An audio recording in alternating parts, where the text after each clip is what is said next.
Hello and welcome to another Arlington High School Math 4 Honors lesson. My name is Kirk Weiler, and today we're going to be doing Unit number 2, Lesson number 2 on building block functions and shifts. So as we move into our study of functions, to me it's very important that students come into pre-calculus knowing the graphs and the behavior of some very basic functions. So what we're going to do today is we're going to start by looking at those basic functions. Then we're going to review shifting patterns to allow us to sketch and think about more complicated functions. And then finally, we're going to finish up with a completely different topic, which is the equations of semicircles. All right, well, let's begin. So in exercise 1, which spans the entire front side of the worksheet, we're going to be looking at very simple functions. All right. In exercise 1, it asks us to sketch each of the following functions, and then state its domain and range using any convenient notation. So I don't care whether you use set builder notation or interval notation or anything like that. Now for a lot of students, these things are pretty easy. All right, I'm going to draw a few axes here so that I've got something to work with. There we go. I'm going to do it for the second problem as well. All right, and we'll go back to our pen. Y equals x is the most basic of all lines, right? It's a line that was supposed to go through the origin, right? And it's got a slope of 1. It also happens to angle at a 45-degree angle. I think that's all helpful to know. Its domain is simple enough, right? It's all real numbers. Any value of x can be substituted into that function, and you'll get an output out. And likewise, the range is the set of all real numbers as well. Please don't do things like tell me domain equals r. That's a little bit weird. We really reserve the equal symbol for numbers, not for sets. Okay? All right. Now, y equals x squared, that's the most basic of all parabolas. Now, let's see if I can do this. Not easy to sketch parabolas and other curves, but it could have been a lot worse. So that's the most basic of all parabolas. It's important to know that it goes to the origin. The domain, as before, was all real numbers. The range, though, the range is different. It's either, in interval notation, y greater than or equal to 0, or if you like set builder notation, 0 to infinity, including the 0, but not including the infinity. All right? So these two functions, very basic and very important to really have down pat. Okay? Let's go on and do a couple more. Pause the video now if you need to, and then I'm going to clear out the text. All right, here we go. All right, so continuing on exercise 1, sketching some famous functions, identifying their domains and ranges. Again, I'm going to get myself some axes. Let's talk about the square root function, right? And the absolute value function. These two are both very important. The square root function is half of a parabola. In this case, it's the positive half, right? It's not plus or minus, it's just the positive. If I wanted the other half, I would have to graph this, but I don't have that. All right, this function is pretty important from a domain perspective, right? I'll just use domain, D for domain if that's okay. Its domain is just x greater than or equal to 0, right? We cannot put a negative x value into that function. In interval notation, similar to our last one, whoops, 0 to apparently squiggly. That's supposed to be an infinity. That's a little bit better. Remember, infinity is never included. The range is exactly the same. One thing that I think is a little bit tricky about the square root function is it almost appears that it's got a horizontal asymptote. But the plain fact is, if you give me any positive output, you say, hey, I want a y value of 10,000, I can find the x value that gives you that y value. And that's the definition of the range being all positive numbers and 0. All right, well, the absolute value of x, we all sort of know what this is, right? This is the V graph, right? The V graph. In fact, right, the absolute value graph is really two lines. It's a piecewise function. We're going to talk about those eventually. But it's really y equals negative x combined with y equals positive x, right? Now, this is very similar to the function y equals x squared. All right, it's got some important differences as well, but its turning point is at the origin, right? Its domain is all real numbers. There's no number we can't take the absolute value of, but its range is only the positives, similar to the last problem. By the way, if you really love interval notation, the way that you would write all real numbers would be something like this. But since this tends to be more work than that, why do it? All right, again, pause the video if you need to and copy any of this down. All right, I'm going to clear it out. And let's do two more. All right, the last two functions are the most basic of all rational functions. That is, functions that involve fractions where the denominator includes a variable. All right. Yet again, these are very, very important functions to work with. I'm going to draw some axes, hopefully.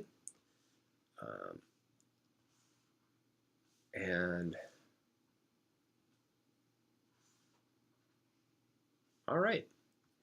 Now, again, these are ones that you should have memorized. But one thing that you should know about 1 over x is it's what's known as the inverse function. And it should make sense that as x gets larger, y is getting smaller, and as x gets smaller, y is getting larger. Clearly, x can never be equal to 0, or we would be dividing by 0. Now, when x is negative, 1 divided by a negative will be a negative output. So what we get is we get this symmetry, right? This graph is symmetric about the origin. If I took the entire graph and rotated it 180 degrees, it would lie on itself. I wish I could do that on the video right here. Now, the domain and range here are a bit trickier, right? The domain is almost everything, right? In fact, one of the best ways to state it is that the domain is all real numbers, but x can't be equal to 0. Or, if you really love interval notation, you would say it's negative infinity up to 0, but not including the 0, union 0 to infinity. That seems like it's a little bit more work than is necessary, but, you know, again, some people like one type of notation and they just stick with it. All right? The range is exactly the same, right? Every y value will get hit, but not a y value of 0. Now, if you think that a y value of 0 will be hit, then the real question becomes, what x value would solve this equation, right? There is no x value that will solve that equation, right? In fact, if we multiplied both sides by x, we'd have 0 equals 1. So there is no y value of 0. All right?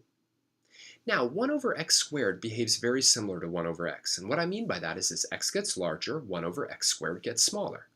And as x gets smaller, 1 over x squared gets larger. But with one big difference. You see, in this fraction, the denominator can be both positive or negative. In this particular denominator can only be positive. So what happens is this graph looks a lot like 1 over x to the right of the origin, but then looks identical to it on the left of the origin. Eventually, we'll talk about this function as being an even function, one that doesn't care whether the input is negative or positive. Now, that has a direct ramification on the domain and the range.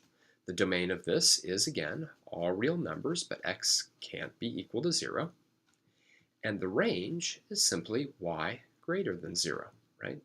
There's no way for y to be equal to 0, and there's also no way for y to be negative. Make sure you understand why. Okay? All right, I'm going to clear out the text. Here we go.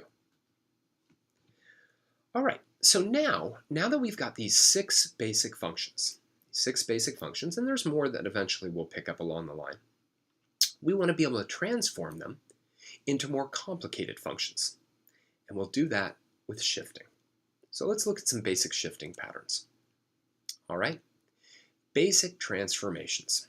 All right, if we subtract from the variable, the input variable, before we do anything else, then we shift to the right. If we add to the input variable, a positive number, we shift to the left.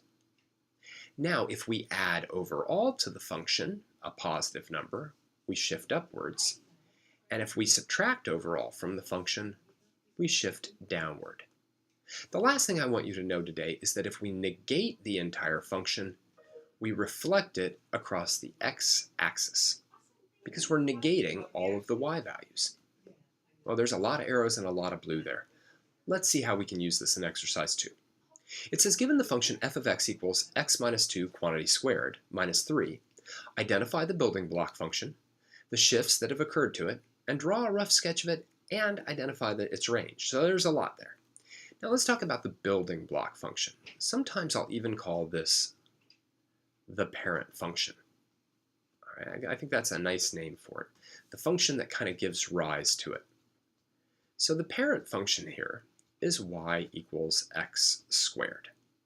All right, but what's happened to y equals x squared? Well, because we've subtracted 2, it shifted it to the right 2. And because we've now subtracted this 3, it shifted it down 3. So let's take a look now at how we would graph it. All right. Now here's what I do when I've identified shifts of a basic function. All right, we'll stick with that. What I do is I actually shift the axes. So I'm going to take this y-axis and I'm going to shift it to the right 2 units. I'm going to draw a new axis in dashed line. Remember, dashed lines never count on graphs. Then I'm going to take my x-axis and I'm going to shift it down 3 units. Now what I have here is a new set of axes, and I'm just going to graph my parent function there. All right, not the most beautiful thing on earth, but it gets the job done. In fact, now, that's my rough sketch, and it's very easy to come up with the range, right? The range now is y greater than or equal to -3. Right here I am down here at y equals -3, and my range is everything upward. So that's it. That's one of the main reasons that we study both parent functions or building block functions and shifting. In fact, to me, it is maybe the best reason to study shifting, so that we can look at a function that's more complicated, identify a simple function that is a shift of it, apply the shifts, and resketch. All right? So pause the video now and copy down anything you need to. Okay, clearing it out. Let's keep going. Given the function g of x equals 5 minus 1 divided by x plus 1, identify the building block function, the transformations that have occurred to it, draw a rough sketch of it, and identify its domain and range. Okay, so I'd like you to think about this a little bit. See what you can do. Pause the video now. Okay, well, let's see what you did. To begin with, the parent function is y equals 1 over x. Now, what exactly happened to it? Well, we added that x plus 1 first, and what did that do? It shifted it left 1. But then we negated it, right? Now we had that -1 over x plus 1. So that's a reflection. All right. And finally, we added 5, so that shifted it up 5. So let's get a graph of this thing. Now, it's weird because before I said, well, all right, I'm gonna shift things. So let's actually shift that y-axis to the left 1 unit. Now, once I've done that, then, right, I've got this 1 over x that I've reflected across the x-axis. Well, that's fine, right? But I might as well shift it up 5 units after I've reflected it, right? So these really are my new axes. And now, if you will, I almost want to think about my parent function not as 1 over x, but -1 over x, right? And that's going to give me A nice curve that kind of looks like this. Right? So, what did I have to do? Oh, I have to identify its domain and range. All right. Well, the domain now is all real values of x, but x can't be equal to -1, right? And the range, looks like my range has a little eyeball there or something. The range is all values of y, but y can't be equal to 5. By the way, right, think about what the domain and the range are of this thing, right? The domain is all real numbers, x can't be 0, and the range is all real numbers, y can't be 0. And all that happened was we shifted our domain and range, right? The domain got shifted 1 unit to the left, the range got shifted 5 units upwards. Now, the reflection could make a difference there too, because if we were dealing with a parabola, then the reflection would turn that direction of the parabola, obviously from upwards to downwards or vice versa. That's not a problem in this case. All right, pause the video for a second if you need to, and then we're going to move on and talk about semicircles. All right, I'm going to clear out the text. Let's chat a little bit about semicircles. All right, as you are all aware of, as I'm sure you're all aware of, right? Uh-oh, that didn't work. Let's try to clear that out again. All right, as you're all aware of, circles by themselves, is this going to fill it in? Oh, no. Anyway, I'll just draw the circle. This is going to be terrible. Nope. That's not a circle. That's a line. Let's get rid of that. As you all know, circles, whether they're centered at the origin or not centered at the origin, aren't functions, right? Centered at the origin, a circle has the equation x squared plus y squared equals r squared, and this clearly isn't a function, right? Because it violates the vertical line test, right? We hit multiple points, okay? And in fact, if we tried to solve this for y, we can actually see that algebraically, right? Solve it for y, I'll bring the x squared to the other side, take the square root, remember square roots don't distribute, all right? And I would have y equals plus or minus the square root of r squared minus x squared, implying that for most x values in the domain, right, we get two y values. But sometimes we deal only with the upper half of the semicircle, in which case we have y equals positive r squared minus x squared. And in some cases we deal only with the lower half, in which case we have the negative version. Now, one of the trickiest things about semicircles is the fact that it is so tempting to distribute that square root. But if you did that, if you had, let's just take the upper half. Let's say you had r squared minus x squared, and you made that into the square root of r squared minus the square root of x squared. Then ultimately you'd have y equals r minus x, and that's a line, right? Because it's linear, okay? So don't distribute the square root. Now, what you've got to be able to do from here on out, though, is recognize the equation of semicircles when they show up. All right?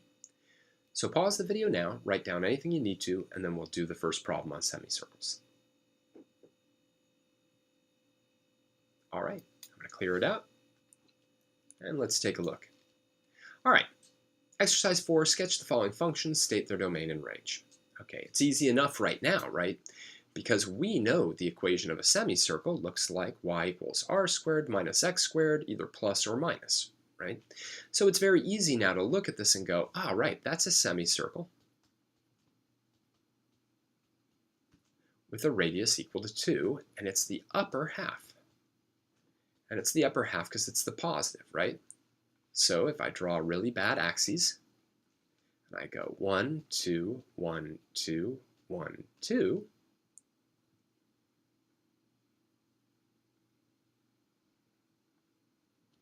and there's my semicircle, right?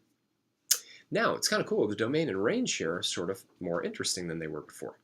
The domain is all values of x from -2 to 2. And the range is all values of y from 0 to 2. So way more restricted on the domain and range than we typically are. Why don't you try to sketch letter B? All right, let's go through it. Maybe get myself some axes here first. Oh, and the axes are going to be red. Fine, then I'm graphing in blue. All right, well again, here, because we've got the negative, this is going to be the lower half of a semicircle with a radius of 5. 1, 2, 3, 4, 5. 1, 2, 3, 4, 5. 2, 3, 4, 5. And, ooh, I went through it, thank goodness. Looks a little bit more like an ellipse than a circle, but we'll live. I'm just putting these dots here to really hammer it home. Now, the domain is simple enough, very similar to before. It's -5 to 5. The range, most students will get, but they very well might write it incorrectly. So a lot of students will write the range as 0, -5. All right, that's a little bit of a problem, and let me explain why. This isn't an issue about being picky. Interval notation always starts from a smaller number and goes to a larger number. So the problem with saying that the range goes from 0 to -5 almost implies that you start at 0, you go all the way to infinity, wrap around infinity to -infinity, and then head to -5, right? I don't think you want to do that. You know, that kind of treats a number line as if it's a circle, right, with a 0, and then here I'm at going all the way around until I hit infinity, and then somehow -infinity is there, and then I stop at -5. So it would be like literally this, which is kind of silly because that's actually what you want. All right, that was a little confusing. Anyway, point is, don't write it this way. All right, always start with the smallest number first, that's -5, moving to the bigger number, 0. All right, semicircles are not hard. In fact, they're so easy when you first look at them that makes them harder later on. I have the tendency to believe that simple things don't stick in our heads very well, whereas more complicated things, because we have to think harder about them, do stick. All right, pause the video now, write down anything you need to, and then we'll finish up the lesson. Okay, clearing out the text, excellent, move on, great. So today what we did is we saw 6 basic functions: y equals x, y equals x squared, y equals the square root of x, y equals the absolute value of x, y equals 1 over x, and y equals 1 over x squared. What we want to make sure is that we have their graphs memorized, their behaviors memorized, so that later, when we see functions that are built on these, specifically, most immediately, on the homework, we can then sketch those more complicated functions based on the simple ones and the shifts and reflections that have occurred to them. The only other thing that we really saw today were the equations of semicircles. All right, so make sure that you have those down too. For now, though, I'd like to thank you for joining me for another Arlington High School Math 4 Honors lesson. My name is Kirk Weiler, and until next time, keep thinking,